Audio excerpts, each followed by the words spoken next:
All right. Hello, Johnny. Welcome to episode 2 of the European Tech Show. Thank you for joining us. I appreciate you dialing in today. I'm not in the studio after the technical difficulties yesterday, but it is great to have you. Great to be here, Seb. Really impressed with what you're building. And yeah, very privileged to be asked to be on episode 2 of what's going to be a mega hit show for European tech. We hope so. Yeah, normally it'd be myself and Ronan, but he's out of the country, so you've just got me today. But look, there's a lot to get into. There's a lot that I want to talk about. But to start off, can you give us like a quick 1 minute pitch into what you're building? Sure. So I'm the co-founder of YASO, and we've built an end-to-end solution for Western brands to sell their products directly to Chinese consumers using social commerce technology. China is the largest e-commerce market in the world by many factors. I think it's larger by GMV than the next 10 markets combined. So take USA, UK, Japan, France, add them all together, and China is still bigger. And it's such a massive opportunity for brands to sell to this market. So we've built, and it took about 18 months to do it, the full operating system to allow brands to be able to sell directly to this market. Cool, amazing. And you've had an interesting journey. You're like a repeat founder. But before we get into all of this, I want to talk about your raise, right? Because you rose pre-product, pre-revenue. How was that? Yeah, let's just kick off there. How did you find raising pre-product, pre-revenue? Sure. So the idea for YASA was kind of, conceptualized in early 2020 with me and my co-founders, Adam and James. It took a while to leave our respective jobs. I was at my previous startup. The acquirer of my last startup, they had their own agency business that they were exiting. And we came together in Jan 22 thinking, right, we've got loads of experience. It's a massive market. This raise is going to be a breeze. And then everything changed, end of ZERP, and funding became a lot more difficult to get. And we were pre-product, pre-revenue. We were literally 3 guys and a pitch deck. And I arrogantly thought, because of our backgrounds, we were going to just walk it and it'll take us like 6 to 8 weeks to get it done. But that wasn't the case at all. It took about 6 months to complete. I think we went through every top VC in Europe before finding Playfair Capital, who were actually like right at the top of our list. But rather than go to them straight away, we kind of laddered our way up. A lot of bumps along the road. So we wanted to raise 2 million. GBP, pre-product, pre-revenue. We were stuck on about 800 grand for like 4 or 5 months. We just couldn't get that lead. And then we finally broke through with Playfair. They actually said no to us initially. Then I managed to convince Chris that he was seeing it wrong. And we turned him from a no to a yes. And he says it's the first time and probably last time that's ever going to happen. And we went from like 800K of commitments up to around 3 million in about 7 days, which was crazy. We cut people back and we ended up taking 2. But yeah, what a story. And just for any founder that's out there now in the middle of a raise, pre-seed, seed, series A, series B, you just need that one yes and you'll be fine. Yeah. And do you think it's, because as a repeat founder, I get why you're confident. It feels like everybody says that VCs are looking for repeat founders. Mm-hmm. Is it a myth that it's easy to raise? Or do you think it still helped your case a lot? It got me in the door, for sure. Yeah. It absolutely helped get me in the door, but it didn't help my pitch whatsoever. So if the investors didn't like what we were building, it didn't matter. And the other thing I'd always been told is, you've got to go after the biggest market you can find. We only want to invest in billion-dollar markets. And so, I was sitting there thinking, right, exited founder, really detailed idea of what we're going to be building, the largest market in the world for e-com. But then you have to realize that VCs like to invest in what they know. And most of them, if they're in London or Paris or New York, don't know anything about Chinese e-commerce. Why would they, right? It's so removed. And that's why you get, hubs of investing, right? Why London was so good for fintech, or so good for SaaS, because there's so many similar businesses and the knowledge base is there and it's really easy. And if you are that young associate at a VC trying to push this deal through, there's, a very clear use case for it. A lot of these times people say that they're passing on it. And I knew it wasn't us. It was the fact that they weren't able to articulate the value prop internally because they just didn't know anything about the market. So that was a big lesson in terms of giving people the tools to allow them to kind of push this through their partnership in the most effective way. Yeah, interesting. And do you have that difficulty with clients or brands that you're trying to convince to come on board? No, They absolutely not. Yeah, they get it. They're most like, yeah, yeah, exactly. Most of the brands that we are selling to today, so we have two ICPs at YASO, brands that are completely new to the market, that have never been in China before. Typically, their decision making is being driven by either their like C-suite or, depending on their size, their head of international. But if you're a brand with global ambitions, you can't ignore literally the largest e-commerce market in the world. So it's typically always on their roadmap. They just haven't found the right partner to go out to China with yet. So it's not a very difficult sell. And the other ICP where we spend, I would say 80% of the time, are actually brands who are already in China that have been on, call it the Amazon of China for the last 10 years, but performance is declining. And we're giving them the ability to launch, not only keep on the Amazon of China, but launch on the Instagram, the TikTok, the WhatsApp, all of these other new growing social commerce channels. So for them, it's like a really obvious switch that they get to use the YASO solution and just grow on all these new channels. So it's not the same level of convincing at all from the client side, which ultimately, because they're paying us, is the most important thing. yeah, of course, yeah, yeah. And it looks like things are going well. You know, following you on LinkedIn, you're often sharing stats. I think there were some things like in the last 2 weeks you shipped something like 700% more units in the whole of January. Correct. Yeah. Orders up 60% quarter over quarter. Like things seem to be going really, really well. Yeah. What's been the big unlock there to that insane growth? So there's no bootstrapping when it comes to building this solution. This is why we had to raise a big pre-seed. We had to build the integrations, the logistics network, the payment integrations. It all needed to work from day one. James, my co-founder, he's our CPTO, his OKR throughout the entire first 2 years was, if you can ship 1 unit, you can ship 1 million, right? It needs to be that level of, it needs to work that well from day one. We can't start it, ship a few, realize we've got loads of errors, and then it breaks and start again. So yeah. We always, it took 18 months to build the solution. We onboarded our first brands July last year. Since then, we've signed 11 contracts, so pretty much like 1 a month cadence, which is pretty good because they are 3-year, upwards worth in terms of our revenue of each contract, like £500,000, wow. over £500,000 a year, right? So it keeps building, and it was a case of we had to make sure we invested in the tech first, knowing that all of these stats were going to be possible, and now it is, it's fun to share them, and we don't spend anything on paid. The reason we do it is because we don't spend anything on paid ads. All of our brand intros either come from direct outreach or from organic people saying, I saw your LinkedIn post, right, on our lead sourcing. It's like, where did you hear about YASO? LinkedIn. I saw what you did for X brand. Let's have a conversation. So we're posting it because it's effectively like the best free marketing that we can give ourselves.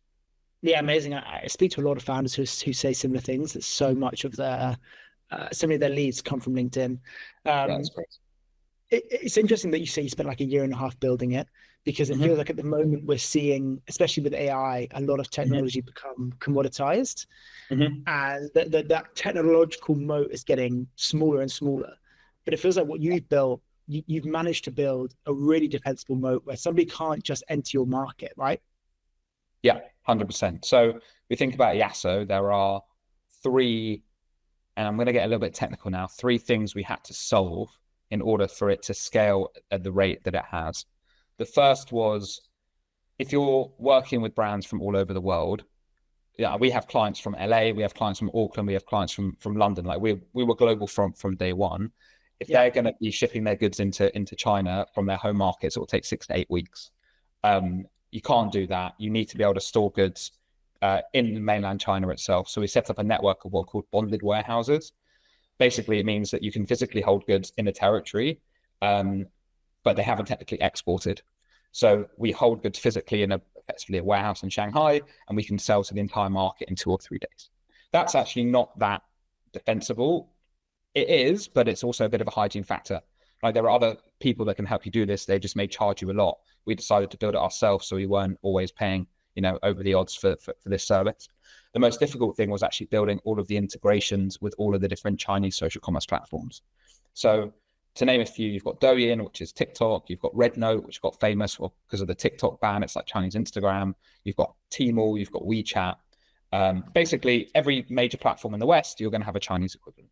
Yeah. The difference is, in the West, you've got this platform approach for like building value. So Shopify want as many developers to be plugged into their network as possible, to be adding Shopify apps, to be adding more like platform value. That's how they believe that, and that's the typical strategy to increase lock-in. These Chinese platforms are completely the opposite. They firstly, like, Shopify enables you to have your own website. People don't buy off their own websites in China. They're all buying off the storefront within the app. So if anyone listening has used TikTok Shop, you're not going to a separate website to buy off browse TikTok Shop. It's integrated within TikTok. Every app in China is like that.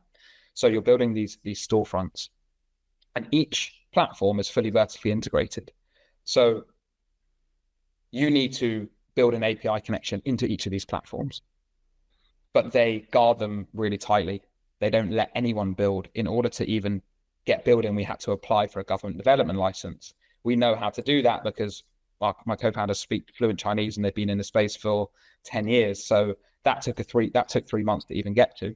Right. All the API documentation is kind of broken or out of date, missing fields. So it was just like a massive slog in order to get everything built and working. But now we do. Adding new platforms is about a week's work, whereas someone else would have to take 3 or 4 months to build. So we have a forever head start on anyone coming after us if they chose to. Yeah. And I was speaking to Chris yesterday from Playfair, and I said to him, what is the one question I should ask Jonny? I said, I've got Jonny on later. What should I ask him? He said, ask Jonny what he thinks of Donald Trump. Yeah. He's been very helpful in some ways not. So the question that we always get about this business is, what are the macro risks for China, right? What's the macro overview? Because it's an obvious question in the news. People are always thinking about it. The perceived risk is so much greater than the actual reality, right? Nothing that's happened in the news in the last 3.5 years has stopped us being able to operate our business exactly how we want to. When we were, growing, and investors would ask us, "Oh, what about a potential trade war if Trump gets back in?" We said we don't think we'll be affected. And the trade war happened, and we weren't affected at all. Yeah. So the tax rates that foreign brands, including US brands, are charged to sell into China have not changed. So it's all a big fugazi in terms of the impact that this would have on a business like ours. It hasn't impacted American brands. We signed our largest client to date, an American hair care brand that does over 100 million in sales a year outside of China, in April, during the peak of the trade war. So we're like, we want this, we want to do this, let's carry on, there's no changes. Fantastic. And weirdly, counterintuitively, this trade war has been amazing for us, because now brands are looking at the US thinking, not sure, expensive to go into anyway, now even more expensive. What's number 2 typically on every brand's roadmap after the US? China. We've had more inbound since March than we'd ever had of brands saying, I'm not sure about the US, I now want to go to China. So it's this very interesting counterintuitive dynamic that you would think that China's, the perceived macro risk is quite high. The reality is it hasn't changed whatsoever. And it's brands operating in the US that have had the biggest pain, not ours. So yeah, it's a curious thing. And one, I would say the biggest challenge, especially when it comes to fundraising, is getting investors comfortable that there is little to no macroeconomic risk of our business, because it's just quite counterintuitive when you, from their side, I see what they're reading in the news every day. Yeah, okay, that's really interesting. Yeah, because I had the same thought as one of the questions that we wanted to ask was the role of geopolitics and tariffs. But yeah, it sounds like it's not impacting you operationally or commercially at all, and if anything, Yeah, positive. yeah, we've Um, had our fourth quarter of consecutive growth through all the major tariff upheaval. We wouldn't, we're still relatively small, right? We just, what's our run rate now? Like, just over 2 million a year. And we wouldn't be able to do that if we'd seen a massive operational change. yeah. Okay. And so, looking out to the end of this year, next year, what is the key thing that you're going to be focusing on? Onboarding more brands. That's it. Yeah, It's just that's it. easier. So Yeah, now that we've built the solution and it's working and it's scaling, you quoted that we did 7 times more volume in the first 2 weeks of June than we did in the whole of January. It's a case of like, how do we keep adding more and more brands onto YASO? We want to invest, like, we haven't spent anything on GTM to date. Now we do. We want to invest in conferences. We'll run LinkedIn ads. We've got great case studies to show. And then from a technical part, it's how do we further platformize and productize what we've built at YASO? So right now we do the end-to-end for brands, logistics, all the way to building the storefronts. However, we know there are lots of brands out there that would want to use a piece of YASO's operating system, not the whole part. So how do we break that out and okay. monetize it? All the core is already there. It's just how do you make that into a separate product, standalone? Yeah, nice. Okay, slice it up a bit. Interesting. And what about, are you thinking about fundraising this year, next year, or you're fine for cash at the moment? We are fine for cash at the moment, but we are in the middle of a fundraise because of the demand that we've had. So it's Amazing. nice to come from a place of doing a demand-led raise where you're not under cash pressure. Yeah. And yeah, it's going okay. So we are raising 10 million USD. We have half committed, and in talks with a number of great funds for that lead. Amazing. That sounds incredible. And do Yeah. you think your LinkedIn posts help there at all? Uh, it's funny. Yeah, I think so.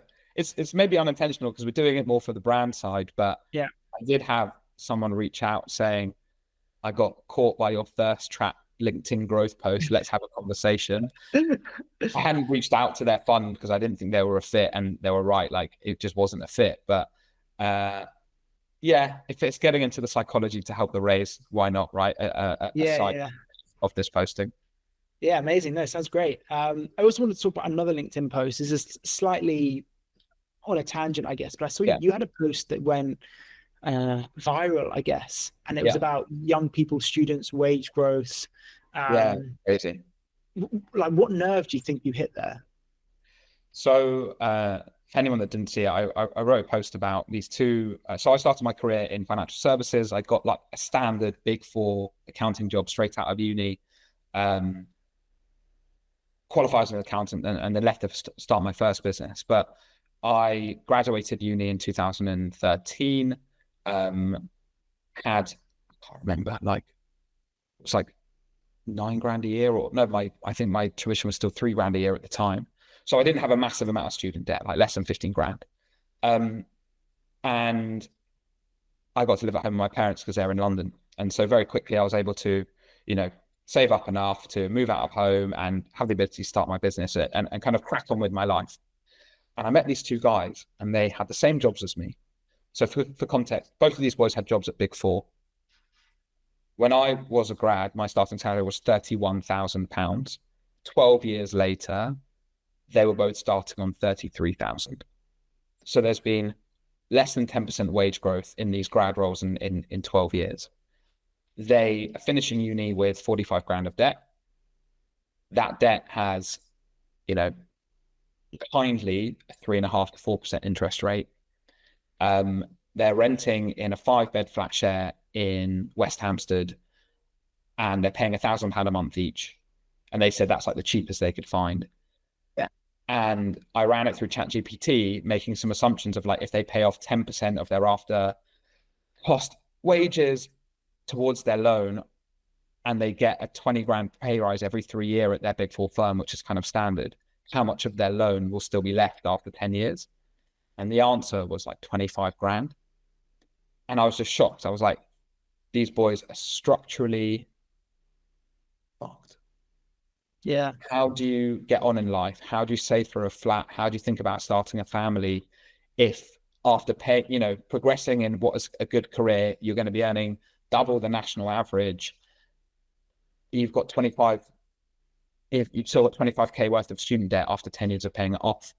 And I think it struck a nerve because, mathematically putting it in front of you, probably what a lot of people are feeling. And it's just so unfair. 10 years later, I don't see how they can ever get on.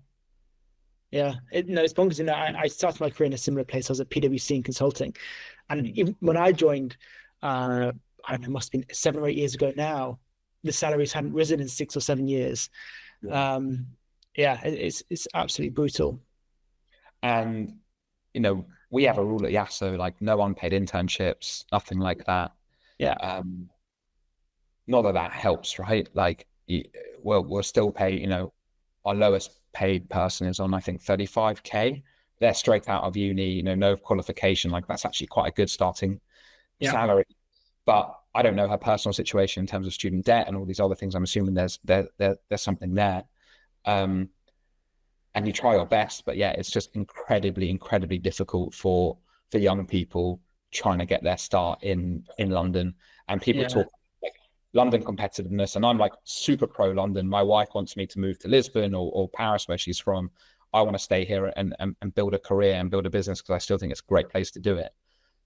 But I'm 33 now and I've saved some money and I own a property. Like, I'm in a completely different place. So that ability to maintain good talent in the UK when there are so many options now with AI, even more options for people to build remote businesses.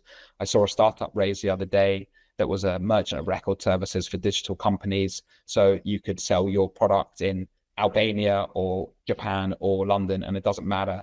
So it's going to be harder and harder for people that just want to have that quote unquote normal, simple career progression path. Yeah. We're running out of time. I want to just get one quick question in about Dragon's Den. Of course, yeah. So you went on Dragon's Den with your first startup. Yeah. What was that experience like?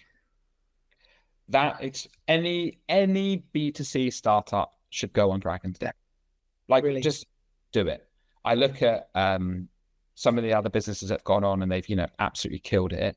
We were 6 months into our business when we went on. Our product barely worked. We had like 5,000 users. We made about 2 grand in total. We went on the Den and we got 5 offers.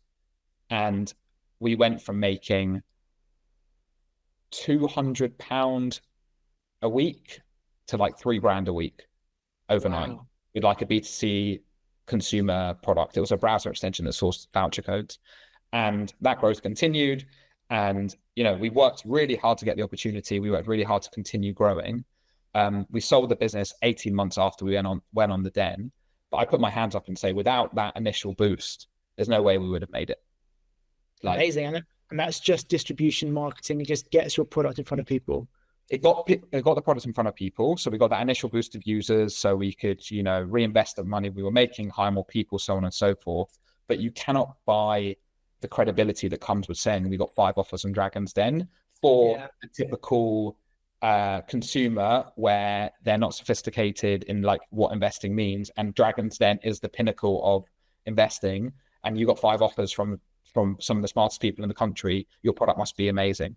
So our like meta ads, we were running £1.50 acquisition on a £12 lifetime value.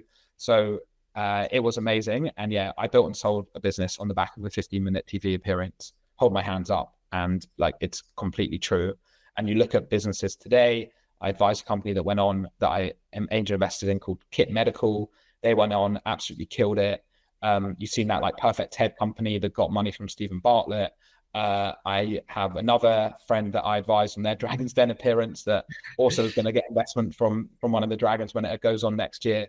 Any B2C startup, don't be afraid. Go on Dragon's Den. It will change your life. Amazing. No, that's really cool. Yeah, I guess it's not just the distribution, it's that stamp of approval. For sure. But look, Jonny, we're out of time. It's been an absolute pleasure to have you. Thank you so much for joining us. Thanks, Ed.